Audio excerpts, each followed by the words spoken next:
Hey guys, it's Gabe. I I haven't updated in a long time, as per usual.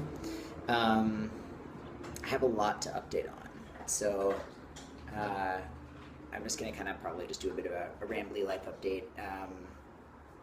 Transition related stuff. 2 months away from 6 years on testosterone, so I've noticed like so many changes between 5 and 6 years. Not all good, but not all bad either. Um, so that's been pretty surprising. So in the last couple of years, I was taking Rogaine for hair loss. I was on about zero point 0.8 milliliters of testosterone. And that's 80 a month or 80 a week. Um, and I found that like Rogaine would give me a little bit of hair growth, but it would make me like it was like bad for my skin. It would make me kind of like fade, like kind of get puffy under my eyes, and like I don't know, just weird stuff. And the hair growth would come, and then it would peter out again. And essentially, I was just kind of holding on to what looked like really, really thin, scraggly hair on my head. So, elephant in the room, I'm bald now. I went off Rogaine, and the little kind of amount of growth that I had petered out, and then I started shaving my head. So that alone has been a very positive experience. Since I started shaving my head, I actually increased my testosterone to 100 milligrams weekly. It's worth noting that I have not had a histo or anything like that, and also don't plan on it as long as everything down there uh, stays pain free and like there's no complications. So far, everything's good. So I would love to just not ever have a histo. I don't know how likely that is. But at any rate, I increased my testosterone because a lot of the reason I decreased it was to slow down hair loss. Um, there were all sorts of weird things that came up for me when I went bald.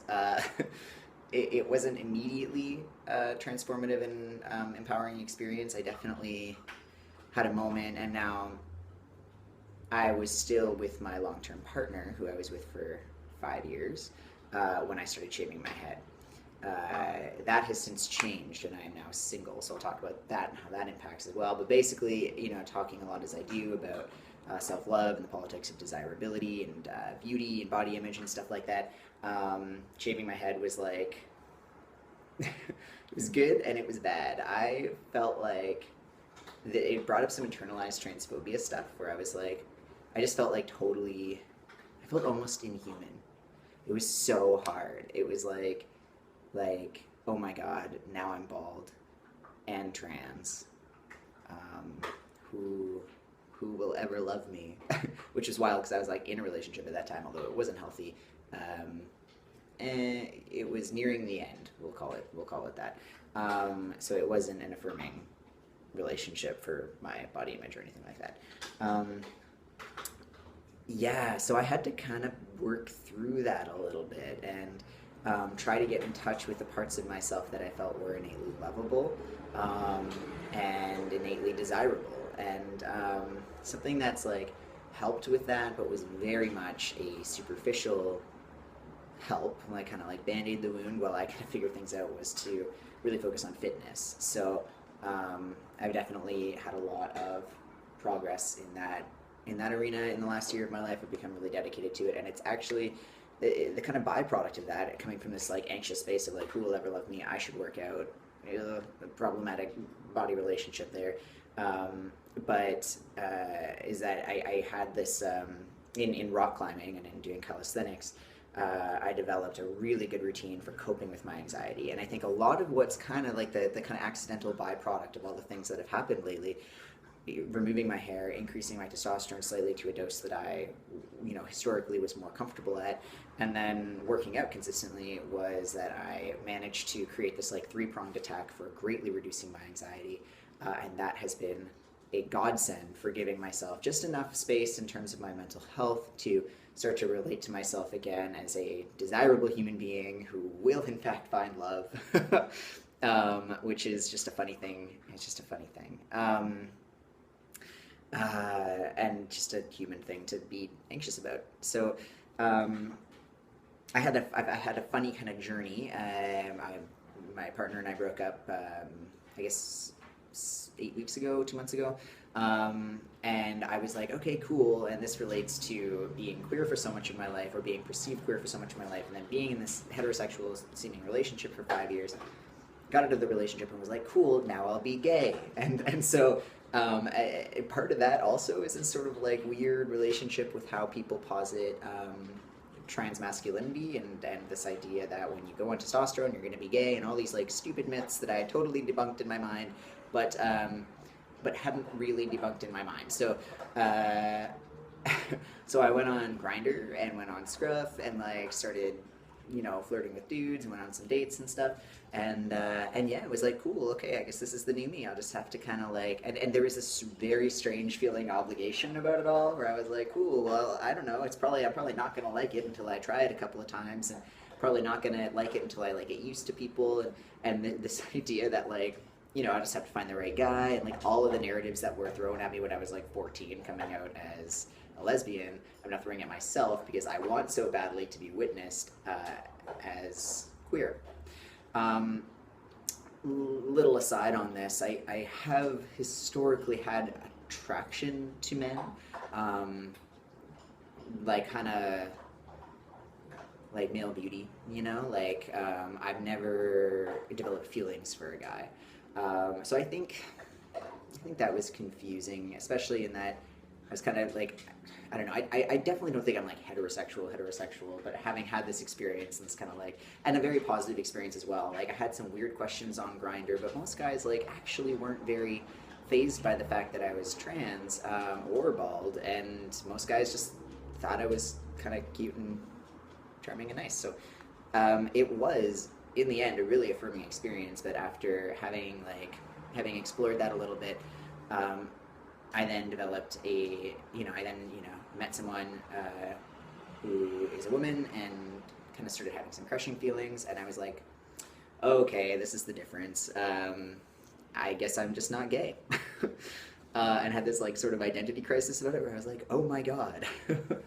Not only am I a bald trans man, but I'm straight-ish, and like that for me was kind of like a little bit wild, because I always thought that, especially at the beginning of my transition 6 years ago, going on T, I was like, probably I'm going to be a genderqueer, very bisexual, like, guy-ish, and I don't necessarily feel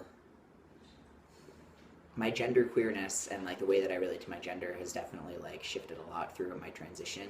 I'm just coming to a space now where I never feel any dysphoria being called a man or being referred to as male, but like that it just kind of fits. So just this kind of more binary heterosexual space than I ever thought that I would wind up in.